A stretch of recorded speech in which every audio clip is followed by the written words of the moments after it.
এই ঢাকা জিয়া রহমান মারা গেছে স্যার, মাটি দিচ্ছি সাকিব বর্মানও আছে স্যার। আমি মূর্খ মানুষ। এই আপনার পুরনো সংসদ ভবনে চিটাং থেকে লাশ আনছে, রাত্রে গভীর রাত্রে এলাকার লোকজন করে লইয়া দেখতে গেছি, লাশ মাটি দিছি।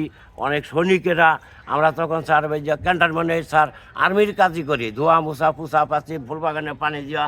জিয়া স্যার থাকতো এই বাসায়, তরু পাশে ফুলবাগান পানি দেওয়া, ঝাড়ু মারু দেওয়া স্যার, এগুলো আমরা কাছে, আমরা জিয়া সৈনিক স্যার।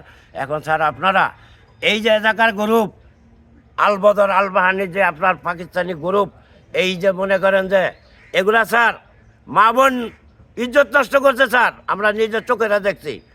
এই গ্রুপ স্যার দেশটা আমরা বিচার করছি, আমরাও ধরছি, আমগো কাছে বিচার আইছে স্যার। এই বনানীতে স্যার আমি থাকি 42 বছর, সার্টিফিকেট আছে 42 বছরের স্যার। 42 বছর আমার কর্ম স্যার, ঝাড়ু যে সুইপারি কাজ করি, যে যেটা কর্ম দেয় এটাই কাজ করি যে এখন পর্যন্ত।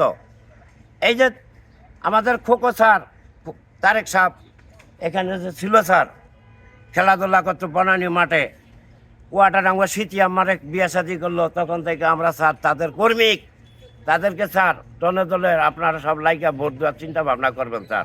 এটা আমার অনুরোধ স্যার। আপনাকে আর এই বুড়া বয়সে কী বলবো স্যার, আমি মরে গেলে স্যার আমার দাফন কামানোর টাকা না স্যার।